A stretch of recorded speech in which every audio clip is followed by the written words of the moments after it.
everyone, and welcome to the first official upload of the new collab channel, TheTransFactor. My name's Rebecca, and excuse my voice. I have been having allergic fits to my roommate's cat. I just want to say I'm really nervous because I didn't get my subscribers over here just yet, and already there's about 55 or more of everybody else's subscribers, and I'm the first one to be on here. Our topic for the week, since it's our first week, is coming out stories. And my personal experience with knowing that I'm trans is, as a young child, just playing on the playground and all that stuff, I'd always get called names. Didn't know why. As far back as I can remember, I always wanted to be just like my dad. How honorable, how good of a person he was. And I always wanted to be just like him. Even to the point of saying, can we shave off the top of my head so I can be bald like Dad? And I guess I didn't really know what I was talking about, because I'm glad that I have the top of my head. But see, that's not even gender-wise. That's just who I want to be like. I remember dress like whatever you want to be when you grow up day at school. My dad got me an army uniform because he was in the army and he wanted me to be in the army. He got me a little my size army uniform that I wore to school that day, and I remember underneath it I had this white lacy bra of my mother's on. So I guess I wanted to be an army lady. And this was as young as 3rd grade. I remember it was in 3rd grade that happened. Gender-wise, I don't even know that I grasped fully the concept that I was different than my baby sister until maybe I was about 5 or 6. I asked my mommy what sex was. I was old enough to ask where babies come from. My mom's response was actually very straightforward. She was like, well, when a man and a woman love each other very much, there's a special part of a man that goes inside a special part on mommy, and that makes a baby. And this confused the hell out of me, because I was like, where does the boy part go on me? I don't get it. I just asked, can I watch? She said no, of course. Even that far back, I was very confused about what I was supposed to be. I was the little El Salvadorian baby that they found on the side of the highway and picked up one day, because I didn't look anything like my family. I felt very different in a lot of ways, because I felt like I looked different than everybody. I felt that I didn't interact with everybody as comfortably as they did. A lot of anxiety growing up about it. I knew that I wanted girls' things. I didn't actually put the label on, I want to be a girl, until when I was 11. I knew that what was happening to my body around that age was not cool for me. I didn't like it. I wasn't comfortable with it. I felt like an alien in my class. People in school would all the time ask me if I was a girl. I know I'm a boy like you. And I was very embarrassed when it happened. I'd be walking around in the hallway or something talking to my friends, and some random person would come up and be like, you talk like a girl and your face looks like a girl, but you dress like a boy. Like, why? Other people could see it in me. Other people knew that I was a girl. Even that far back. Even in middle school. The first time I came out to people twice. I started coming out when I was in 8th grade. I was 13 years old. About 3/4 of the way through the year, I started telling a few of my closest girlfriends that I was also a girl. When you're a peer, even if they're your friend, they accept it and they're just like, okay, cool, but they have a hard time understanding and believing what's going on. Those few friends from middle school and through the beginning of my freshman year of high school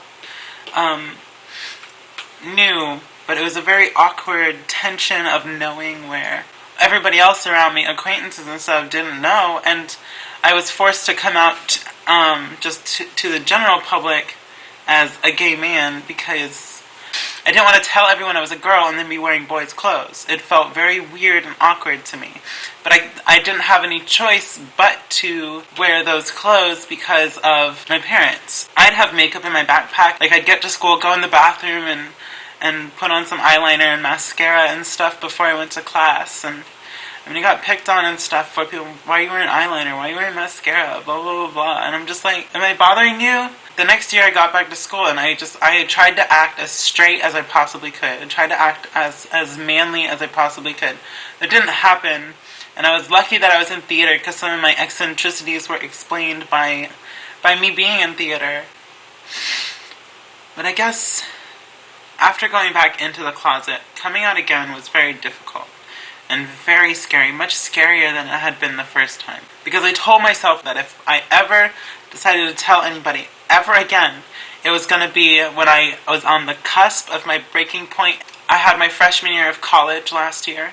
It was my first time out on my own in the world, socializing without having to go back home to my parents and being able to talk to them about what was going on and how, all that stuff. And it was very odd because I couldn't control this social dysphoria, this feeling that I wasn't right in actions around people, and feeling that my connections with people weren't genuine, and I was just very tired of it, and I couldn't deal with it. I came out as a drag queen. I had the opportunity to dress up around people. It was very relieving. I also had done a couple photo shoots for some of my friends who were photography majors and wanted me because I'm fabulous with makeup. And they didn't need to get a makeup person and a model, so they'd just get me. And I was very happy to do those things. It was very liberating, but it wasn't me. Even though it felt much closer to me being genuine, it still felt fake. I was compelled to come out to my closest friend who knew that I was into women's clothing and makeup. Like, we went shopping for makeup all the time. We went tanning. She told me she was so happy that I was her friend because she likes hanging out with guys, but because she likes hanging out with guys and doing guy things, she doesn't ever have a girl to go do something with. So, it was nice that, I was around because I was like a girl and I would do things that girls like to do. But I was a guy, so it was fun.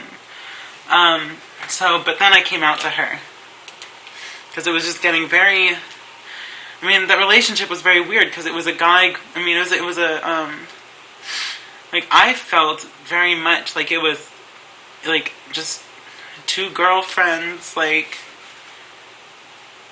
that was the kind of relationship it seemed like, but apparently not to her. When I came out, it was very weird. I didn't feel fully accepted, but she tried. But I came out to her because it was on the verge. I was very depressed that whole year, like I said, and it got to the point where I couldn't take it any longer, and I just had to be me. I told her, and it sparked everything. It sparked me going home and getting in trouble with my parents about it. It sparked my decision, once I got kicked out of the house, my decision to stay out of my family's lives and go through what I needed to go through. It sparked my hormone replacement therapy. It sparked everything. Just that one friend who, she helped me in a very material way, but she also helped me in a very spiritual way. And both of those things I really appreciate. And if you're watching, you know who you are. And just know that I love you and appreciate it. I don't know that you're probably not watching though, because I don't think you watch these videos. My entire coming out and my entire transition is on YouTube. From the very moment that I decided this is going to happen this summer, no question about it, this is going to happen, I started filming myself and talking about what was happening with me. Shameless plug, I'm sorry. Looking back, it's a very distant memory now. And I think I'm done with my first video. I'm excited. Thank you guys for watching. Tune in for Erica tomorrow. Erica's got Tuesday slots. Bear has Wednesday slots. The lovely Jen has Thursday slots. And on Friday we have Sydney. And that's our lineup as of now. Our lovely organizer, Melissa, our founder, so to speak, will be dropping in occasionally to render her opinions and thoughts as well. thanks for watching. I'm very excited. Can't say that enough. I sound really stupid probably. Goodbye. Goodbye. Goodbye. Goodbye. Goodbye.